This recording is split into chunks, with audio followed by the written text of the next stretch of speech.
Hi. Hi. So இன்னைக்கு full and full ஒரே ஒரு விஷயம்தான். அந்த ரெட் கார்ட் அப்படின்ற ஒரு விஷயத்துக்காக தான் இன்னைக்கு மொத்த எபிசோடுமே இருந்துச்சு. அஹ், வெள்ளிக்கிழமை நிகழ்வுகள் இது எல்லாத்தையுமே நாங்கள் ஆல்ரெடி பேசிட்டோம். வெள்ளிக்கிழமை என்னெல்லாம் நடந்துச்சு, இன்னைக்கு அந்த கார் டாஸ்க் பத்தி மட்டும்தான் வெள்ளிக்கிழமை நிகழ்வுகள். ஆமா, அதுல என்னெல்லாம் பேசினாங்க. பட் வித்தியாசமா இருந்தது வந்து மக்களோட சேர்ந்து பார்த்தது. அவங்க ரியாக்ஷன், அவங்க ஹூட் பண்றது, அவங்க அஹ், கத்துறது கொள்றது இதெல்லாம் வந்து இருந்ததெல்லாம் வந்து கொஞ்சம் வித்தியாசமா இருந்துச்சு. பட் இது அத்தனைக்குமே நம்ம வந்து லைவ்லயும் பேசிட்டோம், எல்லாத்துலயுமே வந்து பேசியாச்சு. இட்ஸ் ஜஸ்ட் அவங்க பண்ணது எல்லாமே தப்பு, எல்லாம் ஓகே தான். ஆனா இது இந்த நிலைமைக்கு வந்தே இருக்காது இஃப் விஜய் சேதுபதியோ இல்ல டீமோ முதல்ல இருந்தே இதுக்கான ஆக்ஷன்ஸ் எடுத்திருந்தா. ஆக்சுவலா ஆமா கண்டுக்கவே இல்ல. ஆக்சுவலா என்ன, அதாவது டீம் ஹெட்டே கூட அவங்களுக்குலாம் வந்து சப்போர்ட்லாம் சொல்றாங்க. அவங்க என்னென்ன வேலை எல்லாம் பாத்துருக்காங்கன்றதெல்லாம் எல்லாருக்கும் தெரியும் வெளியில. ஏன்னா சின்ன சின்னதா ஆரம்பிக்கும் போதே ஒரு இடத்துல ஸ்டாப்பே இல்ல. இப்ப நான் எதுக்குமே அவங்க ரெக்ரெட் பண்ணல. அதாவது ஒன்று பண்ணா ஒரு பயம் வரும்ல, அது இல்லவே இல்லை. ஆனா வாரம் பார்வதி மட்டும் இந்த வாரம் நான் போயிடுவேன், அப்புறம் நீ என்ன வேணா பண்ணிக்கோ அப்படின்னாங்க. இல்ல இப்பயும் தப்பு தான் பண்றாங்க. இப்ப நீங்க வந்து ரெட் கார்டு கொடுத்து இவங்களை அனுப்பிட்டாலும் சாண்ட்ராவுக்கு நீங்க கொடுத்து வச்சிருக்கிற இடத்துல அவங்களும் வந்து ஆடதான் போறாங்க. இவங்களுக்கு அவர் சொன்னது கம்ருதீன் சொன்னதுல தப்பு கிடையாது. எல்லா பிரச்சனையுமே அவங்க பிசிக்கலா இறங்கும் போது வந்ததுதான். இததான் நம்ம முதல்ல இருந்து பேசியிருக்கோம், திருப்பி திருப்பி அதையே பேசணும்ட்டு இல்ல. சோ அவங்க என்னன்னா ஒருத்தவங்களோட தப்ப மறைக்கிறதுக்காக இன்னொருத்தவங்களோட தப்ப மூடி மறைக்கிறீங்க பாருங்க, அது அதை விட கேவலம். இப்ப சாண்ட்ரா பண்றதுலாம் பாத்தீங்கன்னா அப்நார்மலா, அது என்ன அது எனக்கு புரியல. அவங்கள பார்த்தா கத்துறது, இவங்கள பார்த்தா கத்துறது, அதெல்லாம் பண்றாங்களே, எனக்கு எல்லாமே புரியலங்க. இதோட 3வது தடவை 4வது தடவை அவங்களுக்கு டிராமா வந்தது. அவங்களுக்கு அப்படியே பிக் பாஸ் வந்து அப்படியே கஷ்டம். நான் என்ன சொல்றேன், அவ்வளோ எதுக்கு அவங்களை கஷ்டப்படுத்துறீங்க? அம்மா அவங்களுக்கு 2 பசங்க இருக்காங்கல்ல, புருஷன் இருக்காங்கல்ல, அவங்க வெளியே போக வேண்டியதுதானே. அவங்க இவ்ளோ டிராமாவை அனுபவிச்சு இந்த வீட்ல உட்காரணும்ட்டு பார்த்தாலே எனக்கு பயமா இருக்கு. இது இட்ஸ் நாட் ஜஸ்ட் அவங்களோட மென்டல் ஹெல்த்துக்கு மட்டும் இல்ல, பாக்குற ஆடியன்ஸ்க்கான மென்டல் ஹெல்த்துக்கும் நான் கேக்குறேன். அவங்க அங்க அவ்வளோ வந்து எப்படி அவங்க கீழே விழுந்தோட எல்லாருக்கும் ஒரு மாதிரி இருந்துச்சு, ஒரு மாதிரி படபடப்பா வந்தது. அந்த மாதிரி அவங்க கத்துறதும் ரொம்ப படபடப்பா தான் இருக்கு. அதுவும் அவங்க வந்து அந்த பீக் ட்ராமால வந்து கத்துற மாதிரி வந்து சொல்றேன், கிட்டக்கையே யாரும் வர விடாம பண்றதும். இதே சாண்ட்ரா வந்து ரொம்ப யோகியமா எவ்வளவு பேரை ட்ராமாடைஸ் ஆக்கியிருக்காங்க, எவ்வளவு பேச்சு பேசியிருக்காங்க. சபரி இவங்க பேசாத பேச்சா? இன்னைக்கு சபரி அவரோட டிடிஎஃப் கூட விட்டுட்டு அவர் வந்து இறங்கி உங்களுக்காக வந்து நிக்கிறாரு. நீங்களும் உங்க புருஷனும் பண்ணது பூரா கேவலத்தனம். இன்னைக்கு அவர் வெளியில இருந்து பேசுறாரு, டிடிஎஃப் வின்னர் ஆயிருக்கணும். ஓகே பரவாயில்ல, அதெல்லாம் ஒன்றும் பிரச்சனை இல்லை, எனக்கெல்லாம் வந்து விஷயம் வந்துச்சு, நான் போகும்போது உள்ள இருந்தேன்னா அவ்வளவுதான். அவங்க ஹஸ்பண்டா ஒரு கவலைப்படுற கன்சர்ன் பண்றதுல நான் தப்புன்னு சொல்ல வரல. இப்ப எல்லாத்துக்கும் முக்கிய காரணமே நீங்களும் உங்க ஒய்ஃபும் தானே. இப்போ நாளைக்கு சுபிக்ஷாவை எலிமினேட் பண்றாங்க. எனக்கு I'm not okay with it. சாண்ட்ராவை எலிமினேட் பண்ணிருக்கணும். ஏன் சாண்ட்ராவை இன்னும் வச்சுக்கிறீங்க? பொட்டி எடுத்துட்டு போறதுக்கா? இல்ல அப்படி கொஞ்சம் ஸ்கிரிப்ட் வந்து ரொம்ப பயங்கரமா இருக்கு. Are you okay? Are you okay baby? அன்னைக்கு வந்து திவ்யா தலை வலிக்குதுன்னு சொன்னப்போ உண்மையா வலிக்குதோ பொய்யா வலிக்குதோ அவங்களுக்கு தான் தெரியும். நீங்க அவ்வளோ அதை வந்து பண்ணி விட்டுதான் போன வாரத்துக்கு முந்தினி வாரம் உட்காந்து சாண்ட்ரா சொன்னது அவங்க வந்து நிஜமா பண்ணாங்களோ பொய்யா பண்ணாங்களோ. சேதுபதி அண்ணா சொன்னாரு, சேதுபதி அண்ணா தான் சொன்னாரு, உங்களுக்கு நிஜமா உண்மையா மயக்கம் வந்திருந்தாலும் உண்மையா தலை வலிச்சிருந்தாலும் அது நடந்திருக்குமான்னு சொல்லிட்டு. சோ ஒரு இடத்துல ஒரு தப்பு நடக்குதுன்னா அது அங்கேயே ஸ்டாப் பண்ண வேண்டியது இந்த சேனலோட கடமை. ஆனா அது அவங்க பண்றது கிடையாது, அப்படியே அது வளர்ந்துகிட்டே போறது. இப்பயும் டிவார்மிங் டேப்லெட் குடுக்கணும் நாய் இதெல்லாம் சொன்னீங்கல்ல, இதுக்கெல்லாம் என்ன சொல்யூஷன்? எதுக்கும் சொல்யூஷன் இல்ல. இப்போ பார்வதி கம்ருதீன் இவங்க 2 பேரும் இவங்க தள்ளி விட்டதுக்கு ரெட் கார்டு கொடுத்து வெளியில அனுப்பியாச்சு. இப்ப பார்வதி கம்ருதீனையே இவங்க போட்டு அமுக்குனாங்கல்ல அந்த டாஸ்க்ல, அதுக்கு என்ன வந்து சொல்யூஷன் கிடையாது.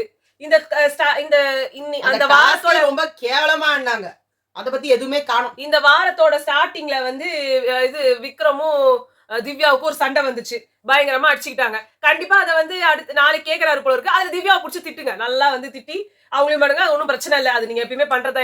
கரெக்டான ஒரு இடத்துல கரெக்டா நீங்க ஏங்க இப்படி பைத்தியம் பிடிச்ச மாதிரி கத்துறீங்கன்னா உங்களால கேட்க முடியாது. நீங்க ஏன் இது திவ்யா நீங்க ஏன் ரியாக்ட் பண்ணீங்கன்னு வேணா நீங்க கேட்கலாம். சோ அதனால நீங்க கேட்டுக்கோங்க. ரெண்டாவதா வந்து ஃபர்ஸ்ட் ஒரு டாஸ்கா ஆரம்பிச்சுதா. இந்த டாஸ்க் ஆரம்பிக்கும் போது இவரு கமருதீன் வந்து அப்படி எட்டி உதைச்சாரு இந்த பால்ஸ். பார்வதி அங்க நின்றுட்டு இருந்தாங்க. அந்த இடத்துல விக்டிம் பார்வதி. அப்புறம் திருப்பி பார்வதி அவர் அடிச்சாங்க. அப்ப அந்த இடத்துல விக்டிம் கமருதீன் இது ரெண்டு வந்து மியூச்சுவலா போயிடுச்சு. இப்ப ரெண்டு பேருமே அந்த இடத்துல இல்ல, அவங்களுக்கான அந்த கேள்விகள் கேட்கப்பட போறதே கிடையாது. அதுக்கப்புறமா வந்து டாஸ்க் வரும்போது அந்த பால் எடுத்துட்டு வந்து அடிச்சாங்க, பயங்கரமா அடிச்சாங்க. பார்வதி அது ஃபுல் ஆன் ஃபுல் வந்து அவங்க வந்து அதை தாக்கு பிடிச்சு நின்னாங்க. ஆனா உங்க டீம் விக்ரமுக்கும் பார்வதிக்கும் வேற யாருக்கு, விக்ரம், பார்வதி, சாண்ட்ரா இவங்க 3 பேருக்கும் நல்லா கைய வச்சுக்கிறதுக்கு அளவுக்கு பிளாட்டா வைக்கிற அளவுக்கு நீங்க கொடுத்தீங்க. இத பத்தி நீங்க கண்டிப்பா பேச போறது கிடையாது. பார்வதிக்கு உள்ள வந்துட்டு மாவே இல்ல, அப்புறம் எப்படி கொட்டும்? இப்ப வினோத்துக்குலாம் இப்படி லைட்டா ஆடின உடனே மேல அவர் ட்ரெஸ் இப்படிதான் வச்சே இருந்தாரு. உண்மையிலேயே அவருக்கு கமருதீனுக்கெல்லாம் நடந்ததெல்லாம் ரொம்ப கொடுமை. சபரிக்கு கூட அது வந்து கையில பத்தல. ஆமா, இந்த மாதிரி அப்படியே ஏங்க நீங்க விக்ரம் வந்து எஃப்ஜேவோட கழுத்து மேல ஆதிரை உட்கார்ந்து இருக்காங்க, காலை புடிச்சு இழுக்கிறாரு, கீழே விழுந்து ஒண்ணு. இன்னைக்கு இவ்வளவு நீங்க பதட்டப்பட்டீங்கன்னு சொன்னீங்கல்ல, அது சாண்ட்ரான்றதால பதட்டப்பட்டீங்கல்ல, அன்னைக்கு அது ஆதிரையா இருந்திருக்கும். அதுதான் ஆதிரை இப்ப கேட்டிருக்காங்க. இன்னைக்கு அதுக்கு ஏன் உங்க சைடுல இருந்து பதில் இல்ல? அன்னைக்கு நீங்க ஒரு ரெட் கார்டு இல்ல எல்லோ கார்டு கொடுக்கணும்னு கூட உங்களுக்கு தோணல. அன்னைக்கு சபரி வந்து பார்வதியோட கண்ணை உடைச்சப்போ, அந்த கண்ணில் அடிச்சப்போ அதுக்கும் கேள்வி கேட்கறதுக்கு யாரும் இல்ல. எல்லாம் அசால்ட்டா கடந்து போயிட்டாங்க. அதெல்லாம் என்ன இதுன்னே தெரியல. ஆனா இந்த ஒரு இஷ்யூ மட்டும் இவ்வளவு பெருசா இருக்கு. ஆனதுல சந்தோஷம்.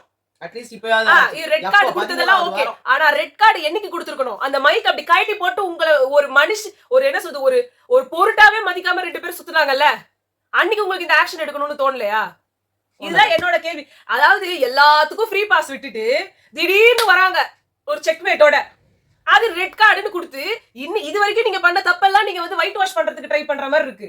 நீங்க இப்ப கொடுத்த டிசிஷன் தப்பு இல்ல, இவங்க வந்து நாட் டிசர்விங், இவங்க பாவம், இதெல்லாம் கிடையாது. ஆனா எங்க நிறுத்தி இருக்கணுமோ அங்க நிறுத்தி இருக்கணும்.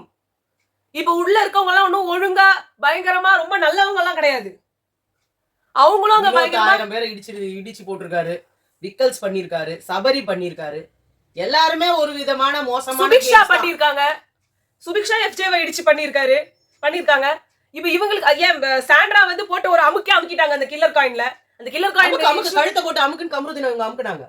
கழுத்துல அடி, கதைய முடி, இந்த விஷயத்தெல்லாம் நீங்க ஒரு பெரிய பொருட்டாவே எடுக்கல, ரொம்ப சாதாரணமா கடந்து போயாச்சு எல்லாத்தையுமே. ஆனா இந்த ஒரு விஷயத்துல காலி பண்ணிடலான்னு எனக்கு அது அப்பயே தெரியுமே. எனக்கு இந்த விஷயத்துல பண்ணதுல ரொம்ப சாட்டிஸ்பாக்சன், எல்லாம் ஓகே. ஆனா இன்னமுமே எதுவுமே பண்ணாத மாதிரியே இருக்கு. ஏன்னா எல்லாத்துலயும் நீங்க விட்ட தோட்ட குறைய விட்டு வச்சிருக்கீங்க. இப்ப அவர் பேசும்போது கூட பரபரப்பா இருந்தது.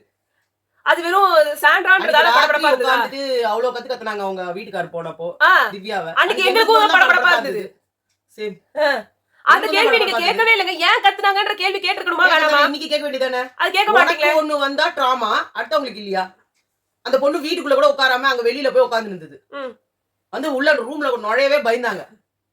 இன்னைக்கு வரைக்கும் திவ்யா இவங்கள பத்தி தப்பா எங்கயுமே இன்னும் ரெஜிஸ்டர் பண்ணல. 2 நாளா போய் அந்த கட்டில போய் படுத்து நின்னாங்க. ஏன் வம்புன்னு. இன்னைக்கு வரைக்கும் அவங்க இவங்கள பத்தி எதையுமே பேசினது இல்ல. ஆனா அவங்க பேசினதுக்கு ஒரு ஜஸ்டிஸ் இல்ல. என்ன ஊன்னு திவ்யா தான் சொல்றாங்க. அவங்க தள்ளி விடுவாங்க எனக்கு ஆல்ரெடி ஐடியா இருந்தது. ஏன்னா அவங்க முதல்ல விக்ரம் கிட்ட அதை ட்ரை பண்ணாங்க, அதுக்கப்புறம் தான் சாண்ட்ரா கிட்ட வந்தாங்க. விக்ரம் கிட்ட பண்றது ஏன் பெரிய இஷ்யூ ஆகல அப்படின்னா, அது இவ்வளவு அப்பட்டமா போகல. நீங்க இப்படி நாசூக்கா பண்ணி கூட ஒருத்தர் வெளில அனுப்பலாம். 2 பேரும் நல்லா தள்ளி உட்கார்ந்து அவங்களுக்கு உட்கார இடம் இல்லாத மாதிரி அமுக்கி இருக்கலாம். ஆனா நீங்க என்ன சூஸ் பண்ணீங்க? You sous violence. கதவை திறந்து புடிச்சு தள்ளுறதுன்றது. ஏன்னா அந்த நேரத்துல கமருதீனுக்கும் சரி பார்வதிக்கும் சரி அவங்க என்ன பண்றாங்கன்ற சுய நினைவிலேயே இல்ல அவங்க. கமருதீன் அப்போல இருந்தே வேணாம்னு சொன்னாரு. வாய் வார்த்தைகள்ல எவ்வளவு கேவலமா போனாலும் அது அவ்வளவு போய் தான் இவ்வளவு ரெட் கார்டுக்கு போயிருக்கும்லாம் எனக்கு தோணல. ஆனா அந்த விஷயத்த கதவை திறந்து பண்ணாங்க பாருங்க, பேய் புடிச்ச மாதிரி பண்ணாங்க. ஆமா, அவங்களுக்கு அந்த ஒரு அவங்களோட நிலையிலே இல்ல அவங்க. சோ நீங்க சுயநினைவு இல்லாததுக்கான நல்லதே கிடையாது. அந்த மாதிரி ஒருத்தவங்கள வந்து வீட்டுக்குள்ள வச்சிருக்கிறது நல்லதே கிடையாது. என்ன ஏன் இதோ இப்ப ஆடுனது காலையில ஆடுனாங்களே, எதுக்கு அப்படி ஒரு வெறி அவங்களாலே முடியல, வாந்தி வருது, அவ்வளவு மூச்சு அடைக்குது, அவ்வளவு தொண்டை வத்துது, அவ்வளவு கோவம். யார் மேல கோவம்? சொன்னது நீங்களே பழகுவீங்களா? நீங்களே அப்படியே ஒரு வாரமா அவங்க பின்னாடி சுத்துவீங்களாம். கனி போனாங்கன்னு அப்படி கட்டி புடிச்சு அணைச்சு பேசுவீங்களாம். அதே ஆள புடிச்சு நீங்களே என்ன தெரியுமா இதுல இந்த வேலைய சாண்ட்ரா திவ்யாக்கு பண்ணிருக்காங்க. திவ்யா இவங்களுக்கு வந்து ரொம்ப க்ளோஸா இருந்திருக்காங்க. சாண்ட்ரா திவ்யாவை ரிவிட் அடிச்சிட்டாங்க. இதே மாதிரிதான் வந்து இது இவங்க பார்வதி வந்து நிறைய பேர் கூட வந்து இந்த மாதிரி ஃப்ரெண்டா இருந்திருக்காங்க. அப்புறமா ரிவிட் அடிச்சாங்க. அதுல ஒண்ணுதான் இப்ப சாண்ட்ராக்கு என்ன நடந்தது, சாண்ட்ரா மத்தவங்களுக்கு என்ன பண்ணாங்க அது அவங்களுக்கு நடந்திருக்கு, பார்வதி மத்தவங்களுக்கு என்ன பண்ணிருக்காங்களோ அது அவங்களுக்கு நடந்திருக்கு. இதுல ஒண்ணும் எல்லாருக்கும் அநியாயம் எதுவும் இல்ல. ரெண்டு பேரும் அப்படியே புத்தன் காந்தி இயேசு இல்ல, ரெண்டு பேரும் இது ஒரு ஃப்ராடுனா அது ஒரு ஃப்ராடு, அவ்வளவுதான். அப்ப சபரி தான் சொன்னாரு ஒண்ணும் ஆகாதுன்னு தெரியும், ஆனா அதுக்குன்னு என்ன வேணா பண்ணிடலாமா அப்படின்னு கேட்டாரு. நீங்களுமே இங்க இருக்கவங்க எல்லாருமே ஒரு பாயிண்ட் ஆஃப் டைம்ல பேசுறீங்க, அன்னைக்கு ஒண்ணும் ஆகாதுன்னு தெரியும்னா அன்னைக்கு நீங்க நல்லா தெரியுது, கண்ணே வீங்கி போச்சு, ஒரு சாரி கேட்கணும்ன்றது கூட இல்ல. இப்போ அரோரா சொன்னாங்க ட்ராமடைஸ் பண்ணி விட்டுட்டு அது ஒரு ஸ்பர் ஆஃப் த மொமெண்ட்ல பண்ணிட்டாங்கன்னா கூட அப்புறமா அதுக்கு வந்துட்டு ஒரு ரிக்ரெட்டே இல்ல அவங்களுக்கு. அது ட்ராமடைஸ் பண்ணத உட்கார்ந்து டான்ஸ் ஆடுறாங்க. அததான் நானும் கேக்குறேன். அன்னைக்கு திவ்யா கேட்டாங்க, திவ்யா வந்து உங்களுக்காக பேசுறாங்க பார்வதி, ஆனா நீங்க திவ்யாவே தான் இப்பயும் உட்கார்ந்து அசிங்கப்படுத்திட்டுலாம் இருக்கீங்க. அன்னைக்கு அவங்க கேட்டாங்க நீ பண்ணது தப்பு, ஆனா இன்னைக்கு பேசுற யாருமே அன்னைக்கு வந்து பேசல. அது பார்வதின்றதுனால எல்லாருமே அழகா அவாய்ட் பண்ணிட்டு போயிடுறாங்க. அவங்களுக்கும் அது அடினா அது அதுவும் ஒரு உயிர் தானே.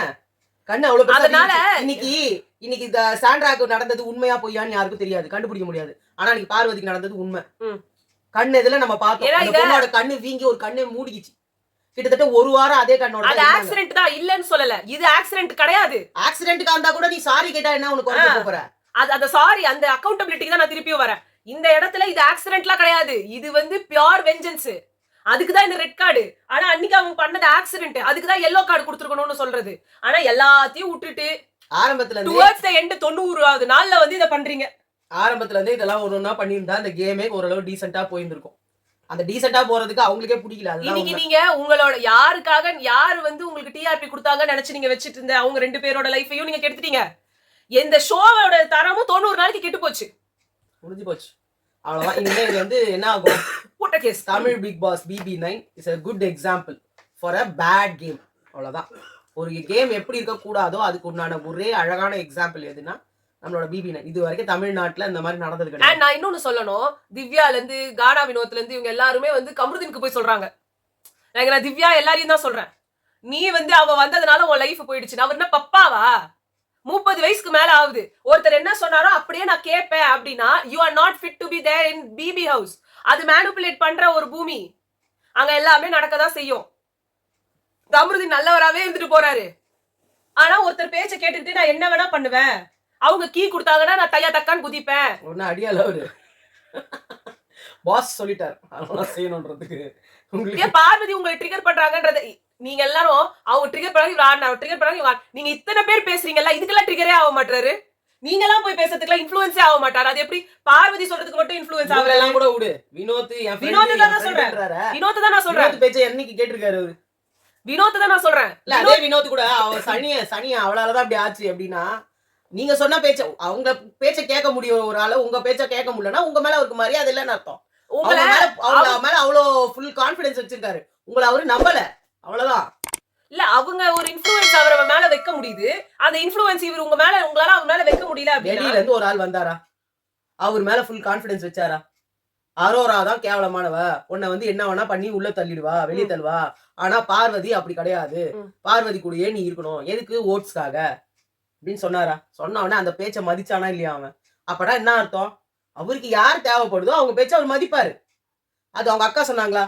இவ்வளவு நாள் எல்லாரும் சொன்னாரு, போறது அக்காவுக்கே அந்த மரியாதை கிடையாது. விஜேஎஸ்ஏ சொன்னாரு திவ்யா கிட்ட நீங்க அப்படி பேசுனது தப்புன்ட்டு. ஆனா அவர் அதை யோசிக்கவே இல்லை. அவங்க அக்கா வந்து சொல்ல உடனே தானே வந்து மன்னிப்பு கேட்டாரு. அது உண்மையா கேட்டாரோ பொய்யா கேட்டாரோ அது வேற விஷயம். வந்து மன்னிப்பு கேட்டார்ல, அப்ப அவருக்கு யாருக்கு மரியாதை கொடுக்கணும்னு நினைக்குதோ அவங்க பேச்ச அவர் கேட்பாரு. ஆனா அவரு இவங்க இருக்கவங்க எல்லாம் வினோத்தெல்லாம் அவர் ஃப்ரெண்டா பாக்கல. அவரு பார்வதியை தான் வந்து அவரோட இதுவா நினைச்சாரு. பார்வதி தான் கரெக்டா கைட் பண்றதாவும் அவர் வந்து மனசார ஏத்துக்கிட்டாரு. அதனாலதான் அரோரா வந்து அவங்களை கரெக்டா தான் கைட் பண்ணாங்க. இதெல்லாம் தெரியாமலாம் அவர் ஒண்ணும் இல்ல, அவர் வேணும்னே தான் அந்த பாத்தை சூஸ் பண்ணாரு. அந்த பாத்து சூஸ் பண்ணதுக்கான எல்லா என்ன சொல்றது கான்சிக்வன்சஸையும் ஃபேஸ் பண்ணிட்டு இருக்காரு, அவ்வளவுதான். ரெண்டாவது பார்வதியும் இவரு எப்படின்னா எல்லாரும் ஹீரோவா நாங்க வில்லன், அது அவங்களா எடுத்துக்கிட்ட ஒரு ரோல். அதுல இருந்து அவங்க வெளியே வரதுக்கு முடியாது. சாண்ட்ராக்கு வந்தது வந்து ஃபிட்ஸ் இல்ல, பேனிக் அட்டாக்ன்றாங்க. அப்படியே கையும் காலையும் இப்படி இழுத்தாங்க. எங்களுக்கு அது பார்க்க அதுதான் ஃபிட்ஸ்ன்னு நாங்க நினைச்சோம். ஆனா இதை ஏன் அங்கேயே சொல்லலன்னு தெரியல, இங்க நீங்க தான் வந்து இதை சொல்றீங்க. ஒரு நாள் பூரா அவங்க ஃபிட்ஸ் வந்து யோசிப்பாங்க என்ன சொல்லலாம் ஏது சொல்லலாம். நீங்க வந்து இல்ல நீங்க நினைக்கிறீங்க எங்களுக்கு ஏன்னா பேனிக் அட்டாக் பத்தி தெரியாது. ஃபிட்ஸ்னா அது வந்து அந்த உள்ள இருக்கிறதுக்கு தகுதி இல்லாதவங்க, ஏன்னா அது எப்ப வேணா வரும். It's dangerous. நின்னபடியே உழுந்தாங்கன்னா மண்டை உடையும், புரியுதா? அப்படி சொல்லிட்டா வெளியில அனுப்பிச்சிடணும். நாங்க இப்படி சொல்லிப்போம், பேனிக் அட்டாக் என்னமா ரம்யா எப்ப பாரு சொல்லிப்போம், பொய்ப்பொண்ணும் சொல்லிப்போம். ஆமா. ரம்யாவுக்கு எப்ப பாரு இது மயக்க போட்டு விழற வியாதி இருக்குதுன்னு தெரிஞ்சும் தான் உள்ள விட்டு வச்சிருந்தாங்க. அந்த பொண்ணு பொத்து பொத்துன்னு ஊந்துன்னு தான் இருந்தது. என்னமோ இங்க இது கைதிகள் மறுவாழ்வு மையம் மாதிரி இந்த வியாதி வந்தவங்களுக்கு எல்லாம் மறுவாழ்வு மையம் ஏதாவது ட்ரீட்மெண்ட் கொடுத்து உள்ள வெளில அனுப்புவாங்க பொழுது. நாங்கெல்லாம் சரியா ட்ரீட்மெண்ட் கொடுப்போம், ஒழுங்கா உள்ள வந்து ட்ரீட்மெண்ட் எடுத்துன்னு போங்கன்னு. இங்க ஒரு சொல்றாரு, பேசும்போது வார்த்தை தடிக்கும் போது ஏன் யாருமே நிறுத்தல? நிறுத்தினா அப்படியே நிறுத்துற ஆளா அவரு? ஆல்ரெடி பேசினாரு, ஸ்டாப் பண்ணாங்க. பேசினாரு, ஸ்டாப் பண்ணாங்க. பேசினா ஸ்டாப். என்னதாங்க பண்ண சொல்றீங்க? நீங்களே உள்ள வந்து நிறுத்திக்கலாம். நீங்க பேசும்போதே அவங்க எல்லாம் பேசிக்கிட்டே இருக்காங்க. அங்க கேட்டவங்க தான் ஏன் அவங்க இதுல போய் நுழையறீங்க, ஏன் புல் பண்றீங்க அப்படின்னு தானே அந்த வீடு கேக்குது. உன்ன உள்ள பூந்து வாயில வார்த்தை பேசுனீங்க, ஆனா அது நிக்கலையே. பேசதாங்க முடியும், வாயில போட்டு பிளாஸ்டர் போட்டா அமுக்க முடியும்? இல்ல அரோராவும் இவங்களும் பேசிட்டு இருக்காங்க. அது இப்படி எல்லாம் பேசினா பத்தியா, அவ எப்படி எல்லாம் சொன்னா பத்தியா. அதுதான் திவ்யா சொல்றாங்க, நான் கம்முன்னு இருந்தேன்டி. ஏன் அண்ணனா என்னை எப்ப பார்த்தாலும் ஒரு வாரம் ஒவ்வொரு வாரமும் சொல்றது என்னது, தேவையே இல்லாத சண்டையில நீ உள்ள நுழைவ, அப்புறம் அவங்க வாயில இருந்து வார்த்தையை புடுங்குவ, அதை வச்சு இந்த வார்த்தை ஓட்டுவ, இப்படிதாண்டி என்ன சொல்றாங்க. நான் அதுக்காக தான் வாயை மூடிட்டு இருந்தேன். இல்லைன்னா நான் ஆரம்பத்திலேயே கேட்டிருப்பேன்.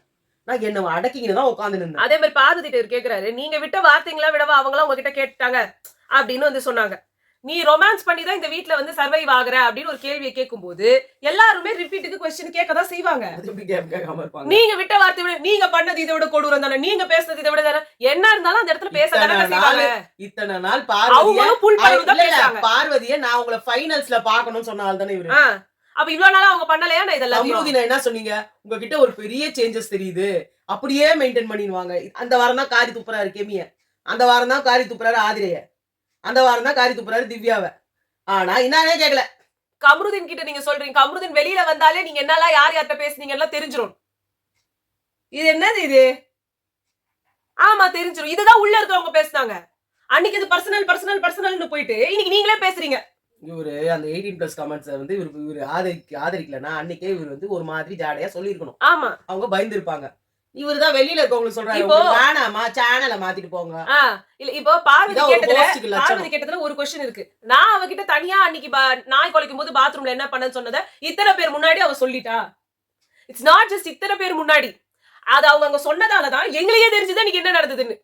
இவங்க எல்லாம் வாக்குமூலம் கொடுக்கும் போதுதான் அங்க என்ன நடந்ததுன்றதே தெரிஞ்சது. ஏன்னா எங்க காட்டப்படல. அது வரைக்கும் என்னென்ன சொல்லி இருந்தாங்க, வெளியில வந்து படுத்தாங்க, அதுக்காக தான் நோட்டீஸ் வந்துச்சு. நீங்க சொல்ற மாதிரி எல்லாம் கிடையாது. ஒரு பொண்ணு பத்தி எப்படி எல்லாம் பேசுறீங்க, அவங்க நேராவே சொல்றாங்க, ஆமாடா நான் அப்படிதான்டா நான் பாத்துக்கிறேன்டா. என்ன சொல்றாரு, இல்லாததையும் பொல்லாததையுமா சொல்லிட்டாங்க பார்வதி. எங்களுக்கு தெரியாததுதாங்க சொன்னாங்க, தெரியாததுதான் சொன்னாங்க. இல்ல நடுராத்திரியில ஒரு நாய் குலைக்குது, அதுக்கு என்ன ரீசன்றது யாருக்கும் தெரியல. அத நீங்களும் சொல்ல தயாரா இல்ல, எதுக்குமே சொல்றதுக்கு தயாரா இல்லங்க. போன சீசன்ல இந்த அளவுக்கு சீரியஸ் கிடையாது. பட் ஒரு வாட்டி நாய் குலைச்சது, ஆக்சுவலா நாய் இல்ல அலாரம் அத போட்டாங்க. ஏன்னா இவங்க மிட் நைட் பிரியாணி பண்றாங்கன்னு சொல்லி எழுந்து வரணும் மத்தவங்க. எந்த நாயும் எழுந்து வரல. எழுந்து வந்தது கிட்டயும் அது அவங்க பேசி அவங்களுக்கும் 2 வாய் குத்து அமிச்சிட்டாங்க. அத நீங்க கேட்கல. சோ இந்த மாதிரி எது நடந்தாலுமே நீங்க கேட்டுக்கவே மாட்டீங்க, கண்டுக்கவே மாட்டீங்க, அப்படியே விட்டுருவீங்க. இது எல்லாமே திருப்பி வந்து எல்லாமே வந்து அப்படியே பர்ன் டவுன் ஆகி உங்ககிட்ட தான் வந்து நிக்குது. இல்ல இவர் அமித் சொன்னாராம், ஜோ மைக்கேல் சொல்றாரு, அமித் சொன்னாராம், அவங்க எதுவுமே இவர் கேட்க மாட்டாரு விஜேஸ்னு ஒண்ணு. அவங்க வந்து நம்ம செய்யறது கரெக்ட் தான் போல இருக்குன்னு இன்னும் கொஞ்சம் அதிகமா பண்ணுவாங்க. இதுதானே இயல்பு.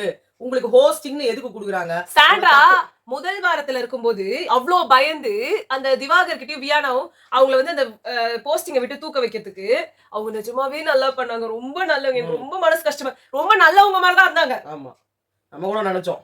ஆனா நீங்க எல்லாரும் கொடுத்த ஒரு ஹைப்ல அவர் வந்து அவங்கள தள்ளி தள்ளி விட்டதுல அவங்க ஏறினாங்க. இவன் நம்மள எதுவும் கேட்க மாட்டான். நம்ம தான் வெளியில சொல்லிட்டு வந்திருக்கோமே, நாங்க தான் கழுவி குப்பையை பெருக்கி ஃபினாயில் ஊத்தி கழுவுறோம்னு சொல்லிட்டு அததான் அவர் கரெக்டா எடுத்துக்கிறாரு போகுது. நம்ம என்ன வேணா பண்ணலாம், என்ன வேணா பேசலாம். நான் ட்ரெஸ் அவுக்கிட்டா அப்படின்னு கேட்டாங்க, சபரியை போய் அசிங்க அசிங்கமா கேட்டாங்க, சுபிக்ஷாவை அசிங்க அசிங்கமா கேட்டாங்க. ஒண்ணுதுக்காவது இவர் வந்து இது வரைக்கும் கேட்டிருக்காரா? இன்னைக்கு வரைக்கும். இதுவும் என்கரேஜ்மெண்ட் தான். உங்களுக்கு சாதகமா இருக்குதுன்னு அவரை பேச விட்டுட்டீங்க, ஓப்பனா தானே எல்லாமே நடக்குதுன்னு இவர் சொல்றாரு. நீங்களுமே உங்களுக்கு சாதகமா இருக்கட்டும் அவங்களை பேச விட்டதுக்குலாம் கண்டிச்சுக்கவே இல்ல. ஆமா, உங்களுக்கு ஜாலியா டிஆர்பி. இன்னைக்கும் இனிமேல்ட்டும் நீங்க விக்ரம் பேசுனதுக்கு கண்டிக்க போறது கிடையாது, இல்ல கானா வினோத் விட்ட வார்த்தைகளுக்கு கண்டிக்க போறது கிடையாது. ஏன்னா இப்ப விக்ரம் கூட தேவையில்லாம அவர் வந்து விட்ட வார்த்தைகள் தான் அந்த இடத்துல. ஆமா, ஆனா அதுக்கெல்லாம் நீங்க பேச போறது கிடையாது. அவங்க வந்து திவ்யா கிட்ட பேசுறத பத்தியும் நீங்க கண்டுக்க போறது. அவரும் நல்லா ஏத்தத்துல தான் இருக்க போறாரு. நம்ம வந்து பயங்கரமான ஒரு நினைச்சுட்டு அவர் ஏத்தத்துல தான் இருக்க போறாரு. நீங்க எல்லாருக்கும் கொடுத்துட்டு போறீங்கனால கொஞ்சம் அடங்குவாங்க. அப்பயே இவங்களுக்கு நம்ம எல்லாம் வந்து எதிர்த்து நின்னுட்டோம் அப்படின்றதுதான் இருக்கும். தோணாது. அவங்களுக்கு தெரியும், இவங்க அவங்கள சரியான கேடுங்க, நம்மளுக்கு தான் ஒண்ணும் தெரியாது. அடுத்து கபருதிட்ட சொல்றாரு, நீங்க என்ன பண்றீங்க உள்ள, என்னன்னு தெரிஞ்சுக்கிற வரைக்குமாவது வந்து பதட்டம்ன்றது ஒண்ணு வேண்டாமான்னு. அவங்களுக்கு அது நடிக்கிற மாதிரி தெரிஞ்சிருச்சு. இதுக்கப்புறம் நீங்க பதட்டம் கிதட்டம் எது சொன்னீங்கனாலும் அவங்களுக்கு ஏறாது. இதே மாதிரிதான் கை உடைச்சிட்டு ராணா இருக்கும்போது ஜெஃப்ரி சொன்னாரு, ஆமா பொய் மாதிரிதான் ஒண்ணுமே கிடையாது, ஒண்ணுமே கிடையாது. அவன் வந்து இங்க இந்த பக்கமா விழுந்தான், அந்த கை வலிக்குதுன்றான். உடையத்துக்கு சான்ஸே இல்லன்னா அப்படிதான் எல்லாருமே வந்து நடிச்சிட்டு உட்கார்ந்துட்டு இருப்பாங்க. உங்களுக்கு சொல்றாங்க சாண்ட்ரா நடிக்கிறாங்க, நான் உலகமாக நடிப்பு, அவங்க நடிக்கிறாங்க, அழகா மேக்கப் இல்ல அழகா மேக்கப் போட்டுக்கிட்டு அழகா இது பண்ணிக்கிட்டு எல்லாம் தான் உட்கார்ந்துட்டு இருக்காங்க. உடனே உங்களை பார்த்தோம் அவங்க கீழே விழுந்ததெல்லாம் உண்மை. கீழே விழுந்த அந்த தொடையில அடிபட்டது அதெல்லாம் யாரும் இல்லன்னு ஆனா எல்லாம் போயிட்டு வந்துட்டு கம்பெனி எல்லாம் இருந்தாங்க. ஆனா கொஞ்ச நேரத்துக்கு அப்புறமா இவங்க ஒரு பயம் தளரிச்சு ஒரு விஷயம் பண்ணாங்க பாருங்க, அது ரொம்ப ஃபேக்கா இருக்கு. அது நீங்க யாருமே கொஸ்டினே கேட்க மாட்டீங்க. ஏன்னா அது வந்து அதோட ட்ராமாவோட இது. அப்படியே உங்களுக்கு ட்ராமா இருக்குன்னா கொஞ்சம் வெளியில அனுப்பிடுங்க அவங்கள. ஒரு ட்ராமா இருக்க இன்னைக்கு வேற நாளைக்கு வினோத் வந்து அதே மாதிரி ஹைப்பரா பிஹேவ் பண்றாரு, அப்ப என்ன பண்ணுவாங்க? இன்னும் ட்ராமா ஆகாதா? ட்ராமா இருக்க பர்சன் எதுக்கு உள்ள இருக்கணும்? மென்டல் ஹெல்த் ஒழுங்கா இல்லாதவங்கள எதுக்கு? இல்ல பிக் பாஸ் அங்க தனி கவுன்சிலிங் செஷனே கொடுத்துட்டு இருக்காரு. நான் இருக்கேன், தண்ணி குடிங்க, படுங்க, கண்ணை மூடி தூங்குங்க. Easy Sandra easy. ஐயா இந்த மாதிரி ஹோஸ்டுக்கு தெரிஞ்ச ஆளுங்க எல்லாம் உள்ள வந்துட்டா சாச்சனாவே வெளியே தள்ள முடியலன்னு காரி காரி துப்புனாங்க. அந்த ஆளுக்கு அறிவே இல்லையான்னு தெரியல. திரும்ப அதே மாதிரி ஒரு 2 பேரை உள்ள விட்டுட்டு கடைசியா வந்து பார்வதியும் கமருதீனும் சாரி கேட்டு கமருதீன் காலில் விழுந்து பார்வதி ரொம்ப நேரம் வெளியே நின்றுட்டு இருந்தாங்க. ஏன் தெரியும்? 2 பேரும் வெளில போகணும் அப்படின்ற மாதிரி அவங்க நின்றுந்தாங்க. அப்புறம் பார்த்தாங்க ஒன்னும் அவர் வராம தெரியல, அட போடாட்டு வெளில போட்டாங்க. அவ்வளவுதான். இவங்க என்ன கண்டினியூவா பண்ண போறாங்க ரிலேஷன்ஷிப்பை? இங்க எது போகும்போதே நீ யாரோ நான் யாரோ. இவங்கெல்லாம் எல்லாமே வந்து என்ன சொல்றது, எல்லாமே ஆல்ரெடி ப்ரீயா பிளான்டா வந்து ஒரு விஷயத்த பண்ணி எல்லாமே பண்ணிட்டு போறாங்க. ஸோ இதுலலாம் வந்துட்டு அவங்களுக்கு ஒன்றும் ஒரு பெரிய ரெக்ரெட்டும் கிடையாது. அவங்க செஞ்சதுக்கு அவங்க இன்னும் ஃபீலும் பண்ண போறது கிடையாது. ஏன்னா அவங்க அம்மாவே அதுக்கு இருக்காங்க என்கரேஜ் பண்றதுக்கு. சும்மானா வெளில வீட்டுக்குள்ள போனோன்னு தொடப்பக்கட்டையில அடிப்பாங்க. அப்படிலாம் ஆள் கிடையாது. பார்வதிக்கு தெரியும் பார்வதி இதுக்கு முன்னாடி பண்ணாத தப்பா நிறைய ஃபேஸ் பண்ணிட்டு வந்திருக்கவங்க. அவங்களுக்கு இதெல்லாம் ஒன்றும் பெரிய இது இல்ல. அதனாலதான் அங்க அவங்க தைரியமா நிக்கிறாங்க. என்ன பிரச்சனை? ஏன் ஆர்த்தோடாக்ஸ் ஃபேமிலி ஏன் கமருதீன்றாங்கன்னா பார்வதி ஒரு வெல்லா ஃபேமிலில இருந்து வராங்க. அவங்களால தன்னை வந்து திருப்பி பேக்ரவுண்ட் அவங்களுக்கு இருக்கு. என்ன தப்பு பண்ணாலும் காப்பாத்துறதுக்கு அவங்க ஃபேமிலியா. ஆனா கமருதீனுக்கு இல்ல அப்படின்னு நம்ம நினைக்கிறோம். அவர் பேசுனதுனால இதெல்லாமே. ஆனா இதோட ரியாலிட்டி என்ன, ரியலா என்ன அங்க நிலவரம்ன்றதெல்லாம் நமக்கு தெரியாது. ஆனா கேம் ஷோ வச்சு பார்க்கும்போது வெறும் கமருதீனுக்கு வந்து இங்க வந்து நீங்க இது கொடுக்கறதெல்லாம் வந்து பெனிஃபிட் ஆஃப் டவுட் கொடுக்கறதெல்லாம் என்னால ஒத்துக்க முடியாது. 2 பேருமே தப்பு, 2 பேருமே டிசர்வ்ட் இட், 2 பேரும் வாங்கிட்டாங்க, வெளியே போயாச்சு, அவ்வளவுதான், முடிஞ்சு போச்சு சாப்டர். இனிமே மீதி இருக்கவங்க இதுல வந்து சுபிக்ஷாவும் நாளைக்கு எவிக்டட்னு சொல்றாங்க. எனக்கு இந்த இடத்துல தான் பிரச்சனை வருது. எனக்கு சுபிக்ஷா போறதுல ப்ராப்ளமே கிடையாது, அவங்க முன்னாடியே போக வேண்டிய ஆள் தான். ஆனா சாண்ட்ரா உள்ள இருக்கிறது எனக்கு ரொம்ப உறுத்தலா இருக்கு. மணி பாக்ஸ் செட் பண்ணி தானே வராங்க. ஏன்னா இந்த வாட்டி நீங்க பாக்குற அந்த ஃபைனலிஸ்ட்ல சபரியும் சரி, சபரி வந்து ஒரு நல்ல மனிதர்னே வச்சுப்போம். ஆனா இந்த ஒரு கேம் ஷோக்காக அவர் பண்றதோ, இல்ல சுபிக்ஷா இந்த கேம் ஷோக்காக பண்ணதோ, சாண்ட்ரா இந்த கேம் ஷோக்காக பண்ணதோ, அரோரா இந்த கேம் ஷோக்காக பண்ணதோ எனக்கு எதுவும் பெருசா தெரியல. ஆனா இவங்கெல்லாம் தான் வந்து ஃபைனலிஸ்ட்னு வந்து நிக்கிறாங்க. நீ வேற அரோராக்கு டைட்டில் கொடுக்கணும்ன்றாங்க எல்லாம். சந்தோஷம். வெளியில அந்த இமாதின்றவர் இருக்காரு, அவர் போறாரு. சரி ஓகேங்க, நீங்க என்ன பண்ணீங்கனாலும் கானா வினோத்துக்கு தான் அந்த டைட்டில். வேவி செகண்ட் பிளேஸ்க்கு தான் இப்பத்திக்கான ஒரு போராட்டம் போயிட்டு இருக்குது. திவ்யான்னு நான் ஒரு சில பேர் சொல்லின்னு இருக்கோம். நீங்க அரோரான்றீங்களா? ஃபேர். அதுவும் இல்லையா சபரி, விக்ரம், உங்க இஷ்டங்க. சாண்ட்ரா கூட கொடுங்க, ஒன்னும் பிரச்சனை இல்லை. நம்ம வந்து அடுத்த வீடியோல சந்திக்கலாம். பாய்.